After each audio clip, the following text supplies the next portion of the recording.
after changing my voice. Really quickly, the rapper T.I. is said to look like me, right? Gang stalking, right? Gang-stal-King. And they have all kinds of weird rituals in mind. I guess they're stalling me in regards to the death of my flesh, when I physically die. And I'll never spiritually die. I will always be Christ, forever alive. So why is this important? Because in the targeted individual community, right, people are called TIs, right, targeted individuals. And I'm the main targeted individual. There are countless people who claim to be targeted individuals. And from what I gather, all of them are people who are also gang stalkers. I don't know. But certainly the idea that I was said to, people, more than one person came up to me and said, you look like T.I., the rapper. And they said, hasn't anyone ever told you that? And I said, the first time I said no. And the second time I think I probably said no because I forgot about the first time or something. But that's not a coincidence. They do things like that, right? I used to call it familiar faces. You might call it familiar faces-based harassment. They have all kinds of variations of that. They sensitize people to ideas and they show them something that looks like something else. For example, there's a lot of females these days who do their makeup, who have technology-based alterations to their face and body made, and they look like my ex-fiance. We'll get to that. You'll see what I'm saying in the next video after this, where I talk about the Blood gang leader from Detroit.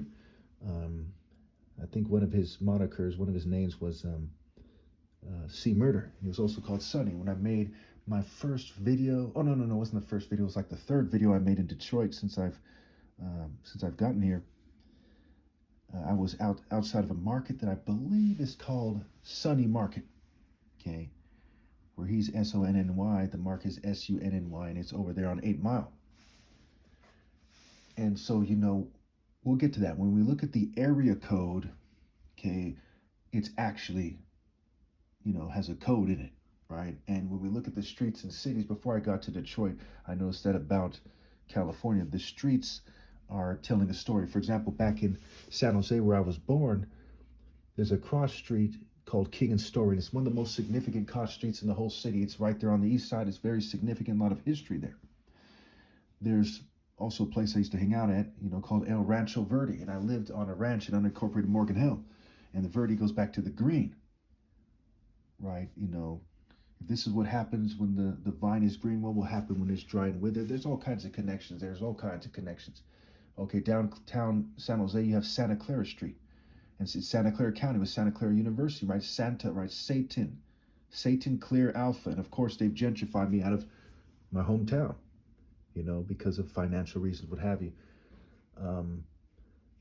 Also Santa Cruz, where I talk about, I've went there many times in my videos, made videos there, talked to people there on camera, on record. And Satan Cruz, right? I brought that up before. Satan's Cruz, Santa Cruz, Satan's Sea Ruse, what have you. Use, abuse, and confuse is what they do for the ruse.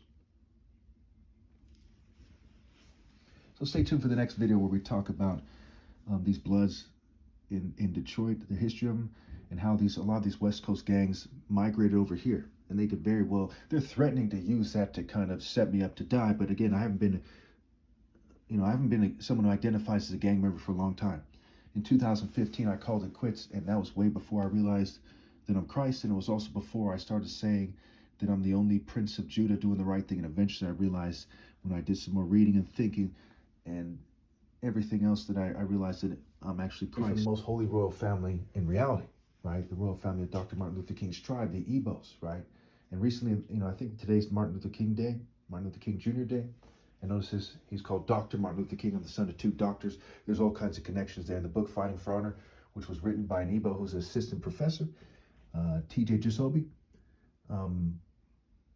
it says that the leopard in Kunini Angolan culture, where they get capoeira from, Angola, it's a play word for angel A, angle A, what have you. The leopard is said to be the surgeon. And it goes back to surgical strikes and how the Jews surged forward in 1 Samuel 17 after David had defeated Goliath, and he cuts off his head like he said he would, and the Jews search for it. He said that the birds and the wild animals will eat the flesh of these people.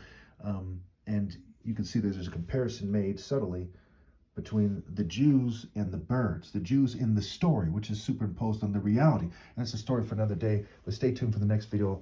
It's going to be interesting where I talk about this guy. And again, I don't know everything about the history of Detroit gangs. I get basically all my information from the internet, and I kind of read between the lines here because I'm not from here. My parents met in Detroit, if I'm not mistaken, at medical school way back in like the, I want to say it probably was the 70s. And then my dad was assigned to California from there, is what he told me. I don't know if he was mistaken or, maybe, this, that, and the other thing, but that's what I was told when I was younger, if I remember correctly. And so that's why they ended up moving to California, where he, set up his first practice in East Side San Jose, where I ended up being born, okay, in the city of San Jose. He worked at several different hospitals there and eventually became, top doctor, humanitarian, what have you.